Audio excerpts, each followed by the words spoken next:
जय हिंद। इस वीडियो में हम लोग सीखने वाले हैं अपरिमेय संख्याओं को सिद्ध करना, और साथ ही साथ इस वीडियो में हम लोग ये भी देखेंगे कि अपरिमेय संख्याओं को सिद्ध करते वक्त हमें किन किन बातों का ध्यान रखना पड़ेगा। तो चलिए वीडियो को बिना लंबे किए हुए इस अपरिमेय संख्याओं को सिद्ध करना हम लोग सीखते हैं, और बिल्कुल आसान भाषा में आप लोगों को सिखाया जाएगा। आप लोग बने रहिए वीडियो में लास्ट तक और देखते रहिए और मज़ा उठाते रहिए। तो चलिए आइए देखते हैं। तो हमारे पास सवाल है, सिद्ध करें कि 3 + 2√5 एक अपरिमेय संख्या है या फिर नहीं है। सिद्ध करने के लिए हमसे कहा जा रहा है कि अपरिमेय संख्या यानी कि 3 + 2√5 हमारा अपरिमेय संख्या है या फिर नहीं है। इसको हमको सिद्ध करके बता डालना है। तो कुछ करना नहीं होता है। जैसे ही अपरिमेय संख्या को सिद्ध करने के लिए कहा जाए तो हम लोग जस्ट उसका अपोजिट हम लोग मान लेंगे उसको। तो जैसे ही यहाँ पे बोला है कि 3 + 2√5 एक अपरिमेय संख्या है, सिद्ध करने के लिए उसका हम लोगों को अपोजिट मान लेना है। यहाँ पे हम लोग लिखेंगे हल में क्या कि माना कि 3 + 2√5 एक परिमेय संख्या। क्या मानना है? तो ये परिमेय संख्या। जैसे हम लोग इसका अपोजिट मान लिए कि 3 + 2√5 एक अपरिमेय संख्या है, तो पता है आप लोगों को कि अपरिमेय संख्या का गुण क्या है। तो गुण क्या है? तो परिमेय संख्या को हम लोग p/q के रूप में लिख सकते हैं। तो p/q के रूप में उसको लिखने के लिए हम लोगों को यहाँ पे लिखना पड़ेगा। इसीलिए 3 + 2√5 बराबर p/q। क्यों p/q? क्योंकि परिमेय संख्या को हम लोग p/q के रूप में लिख सकते हैं। जैसे यहाँ पे लिखेंगे तो अब यहाँ पे बारी आता है दिमाग लगाने का। यहाँ पे बात याद रखना पड़ेगा आप लोगों को। करना क्या है यहाँ पे? तो करना कुछ नहीं है। यहाँ पर जो अपरिमेय संख्या है उसको ध्यान में रखे रहो, बाद बाकी जो परिमेय संख्या है सबको भेज दो बराबर के दूसरे तरफ।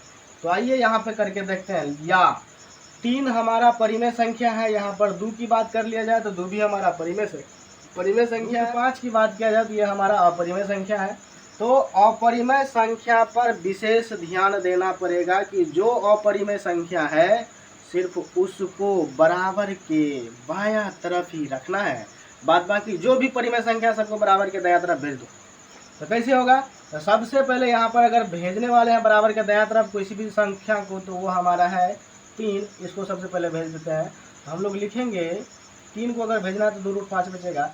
तो 2√5 बराबर के उस तरफ p/q पहले से अवेलेबल है, तो यहाँ पे p/q ज्यों का त्यों छोड़ देंगे। 3 यहाँ पर प्लस में है, उधर जाएगा तो हमारा हो जाएगा -3, तो यहाँ पर हमारा हो गया -3। अब उसके बाद अभी भी अपरिमेय संख्याओं के साथ एक परिमेय संख्या साथ में जुड़ा हुआ है, उसको भी क्या करेंगे? तो बराबर के दायां तरफ भेज देंगे। तो बराबर के दायां तरफ उसको भेजना है किसको? तो 2 को।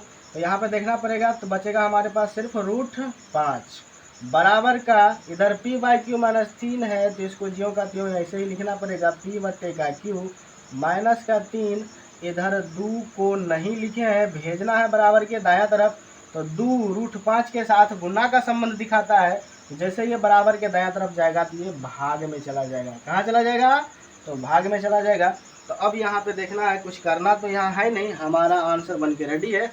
यहाँ पर हम लोगों को यहाँ पर सिंगल डिजिट में बच गया हमारा अपरिमेय संख्या। इस वाले समीकरण को हम लोग मान लेंगे 1।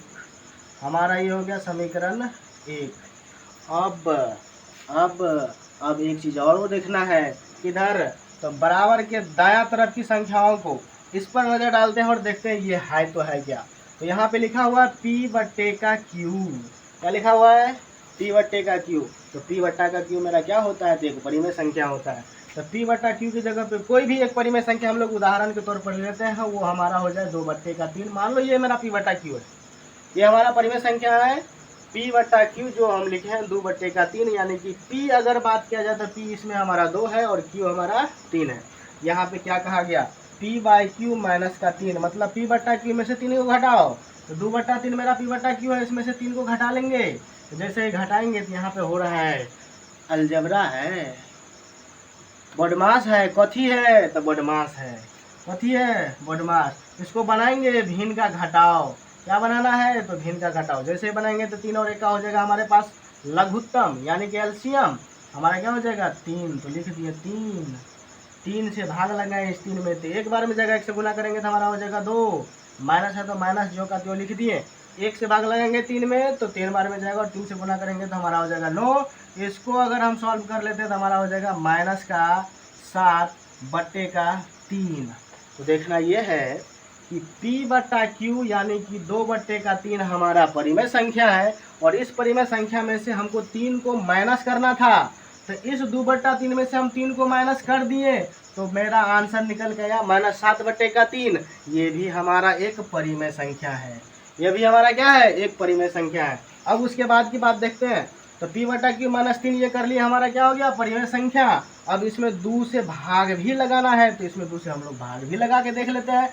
-7/3 है और इसमें भाग लगाना है 2 से, तो -7/3 भाग चेंज हो जाएगा गुना में, तो ये संख्या पलट जाएगा, तो हो जाएगा 1/2। कटने उठने वाला नहीं है, तो क्या हो जाएगा, -7/3 दूनी 6। अभी भी मेरा ये परिमेय संख्या है, अभी भी मेरा ये परिमेय संख्या है। अगर टोटली बात किया जाए कि P/Q में से अगर हम 3 को घटा देते हैं और घटाने के बाद अगर उस संख्या में हम 2 से भाग भी लगा देते हैं तो हमारा जो आंसर है ना वो परिमेय आ रहा है। क्या आ रहा है, परिमेय। कौन सी संख्या आ रहा है, परिमेय। और ये तो हो गया समीकरण 1 के दायां तरफ की बात। अगर इसके बायां तरफ की बात देखा जाए तब बायां तरफ हमारे पास संख्या रखा हुआ है √5, जो कि है एक अपरिमेय संख्या। तो देखो, अपरिमेय इधर ये परिमेय दोनों है बराबर, ये असंभव है, क्योंकि परिमेय और अपरिमेय कभी भी दोनों बराबर नहीं हो सकता है।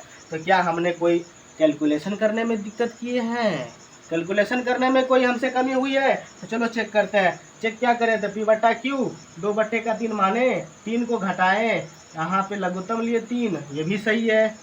3 से भाग लगाए, एक बार में गया, 1 से गुना किया 2, ये भी सही है। माइनस का माइनस रह गया, 1 से भाग लगाएंगे 3 में, 3 बार में जाएगा, 3 से गुना करेंगे 9, ये मेरा सही है। यहाँ पे चलो 2 से भाग लगा के देख लेते हैं। यहाँ पे 2 से भाग करने में भी कोई परेशानी नहीं हुई है। -7/3 भागा 2, भागा गुना में चेंज किया, ये पलट गया, एक चला गया ऊपर, 2 आया नीचे।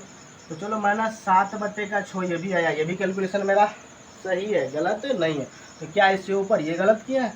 नहीं यार, 2√5 बराबर P/Q -3 है, ये भी तो सही है। यहाँ पे भी तो कुछ नहीं हुआ, तब तो ये बट्टे में जगह 2। चलो ऊपर आते हैं, ऊपर 3 + 2√5 बराबर P/Q। ऐसा तो है क्या कि हम लोग परिमेय मानते हैं तो परिमेय को P/Q के रूप में लिख सकते हैं। यहाँ पर भी गलती नहीं की है, तो गलती किए कहाँ, तो गलती यहाँ किए हैं। कहाँ, तो इसको माने हैं कि 3 + 2√5 एक परिमेय संख्या है। हम लोग मानने में ही गलत कर दिए हैं कि वो परिमेय संख्या है, इसीलिए ये एक दूसरे के बराबर नहीं हो रहे हैं, एक दूसरे के बराबर नहीं हो रहे। अतः ये 3 + 2√5 अपरिमेय संख्या है, परिमेय नहीं हो सकता है। तो माने हैं यहाँ पे गलत, तो गलत माने हैं तो यहाँ पे देना पड़ेगा लिखित रूप में, मौखिक रूप में कुछ भी नहीं, लिखित रूप में तो लिखना पड़ेगा चूंकि क्या चीज, तो क्या, तो ये समीकरण 1 है, तो यहाँ पे लिखेंगे समीकरण 1 का ये पक्ष बायां पक्ष है, का बायां पक्ष अपरिमेय है। क्या है, तो अपरिमेय। इन सबको अगर मिटा दिया जाए, समीकरण 1 का बायां पक्ष अपरिमेय है तथा दायां पक्ष परिमेय है,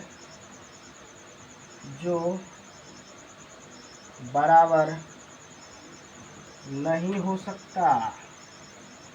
जब ये दोनों बराबर नहीं हो सकता मतलब अपरिमेय संख्या वो है, परिमेय संख्या नहीं है। यहाँ पे लिखेंगे चूंकि, इसीलिए हमारा मानना क्या था, गलत, हमारा मानना गलत था। तो क्या गलत माने थे, तो 3 + 2√5 को परिमेय मान लिए थे।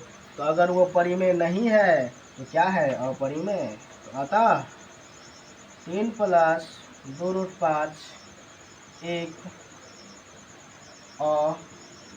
अपरिमेय संख्या है।